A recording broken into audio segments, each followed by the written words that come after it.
अथ चतुर्थः सर्गः। ततः प्रहृष्टो हनुमान् कृत्यवानिति तद्वचः श्रुत्वा मधुरभावम् च सुग्रीवम् मनसा गतः। भाव्यो राज्यागमस्तस्य सुग्रीवस्य महात्मनः यदयम् कृत्यवान् प्राप्तः कृत्यम् चैतदुपागतम्। ततः परमसंहृष्टो हनूमान् प्लवगोत्तमः प्रत्युवाच ततो वाक्यम् रामम् वाक्यविशारदः। किमर्थम् त्वम् वनम् घोरम् पम्पाकाननमण्डितम् आगतः सानुजो दुर्गम् नानाव्यालमृगायुतम्। तस्य तद्वचनम् श्रुत्वा लक्ष्मणो रामचोदितः आचचक्षे महात्मानम् रामम् दशरथात्मजम्। राजा दशरथो नाम द्युतिमान् धर्मवत्सलः चातुर्वर्ण्यम् स्वधर्मेण नित्यमेवाभिपालयन्। न द्वेष्टा विद्यते तस्य स तु द्वेष्टि न कञ्चन। स तु सर्वेषु भूतेषु पितामह इवापरः। अग्निष्टोमादिभिर्यज्ञैरिष्टवाणाप्तदक्षिणैः तस्यायम् पूर्वजः पुत्रो रामो नाम जनैः श्रुतः। शरण्यः सर्वभूतानाम् द्युतिर्निर्देशपारगः ज्येष्ठो दशरथस्यायम् पुत्राणाम् गुणवत्तरः। राजलक्षणसंयुक्तः संयुक्तो राज्यसम्पदा। राज्याद्भ्रष्टो मया वस्तुम् वने सार्धमिहागतः। भार्यया च महाभागसीतयानुगतो वशी। दिनक्षये महातेजाः प्रभयेव दिवाकरः। अहमस्यावरो भ्राता गुणैर्दास्यमुपागतः। कृतज्ञस्य बहुज्ञस्य लक्ष्मणो नाम नामतः।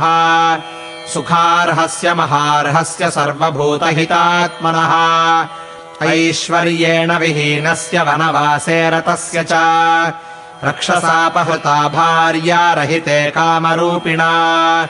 तच्च न ज्ञायते रक्षः पत्नी येनास्य वाहृता। धनुर्नामदितेः पुत्रः शापाद्राक्षसताम् गतः। आख्यातस्तेन सुग्रीवः समर्थो वानराधिपः। स ज्ञास्यति महावीर्यस्तव भार्यापहारिणम्।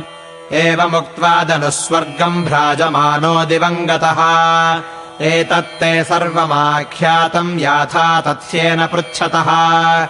अहम् चैव च रामश्च सुग्रीवम् शरणम् गतौ। एष दत्त्वा च वित्तानि प्राप्य चानुत्तमम् यशः। लोकनाथः पुरा भूत्वा सुग्रीवम् नाथमिच्छति। सीता यस्य स्नुषा चासीच्छरण्यो धर्मवत्सलः। तस्य पुत्रः शरण्यस्य सुग्रीवम् शरणम् गतः।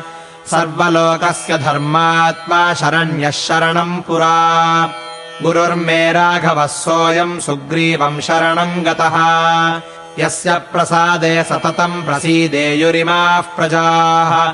स रामो वानरेन्द्रस्य प्रसादमभिकाङ्क्षते। येन सर्वगुणोपेताः पृथिव्याम् सर्वपार्थिवाः। मानिताः सततम् राज्ञा सदा दशरथेन वै। तस्यायम् पूर्वजः पुत्रस्त्रिषु लोकेषु विश्रुतः। सुग्रीवम् वानरेन्द्रम् तु रामः शरणमागतः। शोकाभिभूते रामे तु शोकार्ते शरणम् गते। कर्तुमर्हति सुग्रीवः प्रसादम् सह यूथपैः। एवम् ब्रुवाणम् सौमित्रिम् करुणम् साश्रुपातनम्। हनूमान् प्रत्युवाचेदम् वाक्यम् वाक्यविशारदः। ईदृशा बुद्धिसम्पन्ना जितक्रोधा जितेन्द्रियाः। द्रष्टव्या वानरेन्द्रेण दिष्ट्या दर्शनमागताः। स हि राज्याच्च विभ्रष्टः कृतवैरश्च वालिना। कृतदारो वनेत्रस्तो भ्रात्रा विनिकृतो भृशम्। करिष्यति स साहाय्यम् युवयोर्भास्करात्मजः। सुग्रीवः सह चास्माभिः सीतायाः परिमार्गणे। इत्येवमुक्त्वा हनुमान्श्लक्ष्णम् मधुरया गिरा। बभाषे साधु गच्छावः सुग्रीवमिति राघवम्। एवम् ब्रुवन्तम् धर्मात्मा हनूमन्तम् स लक्ष्मणः। प्रतिपूज्य यथा न्यायमिदम् प्रोवाच राघवम्। कपिः कथयते हृष्टो यथायम् मारुतात्मजः कृत्यवान् सोऽपि सम्प्राप्तः कृतकृत्योऽसि राघव प्रसन्नमुखवर्णश्च व्यक्तम् हृष्टश्च भाषते नानृतम् वक्ष्यते वीरो हनूमान् मारुतात्मजः ततः स सुमहाप्राज्ञो हनूमान् मारुतात्मजः जगामादाय तौ वीरौ हरिराजाय राघवौ भिक्षुरूपम् परित्यज्य वानरम् रूपमास्थितः पृष्ठमारोप्य तौ वीरौ जगाम कपिकुञ्जरः स तु विपुलयशाः कपिप्रवीरः पवनसुतः कृतकृत्यवत्प्रहृष्टः गिरिवरमुरुविक्रमः प्रयातः स शुभमतिः सह रामलक्ष्मणाभ्याम् इत्यार्षे श्रीमद् रामायणे वाल्मीकीये आदिकाव्ये किष्किन्धाकाण्डे 4. सर्गः।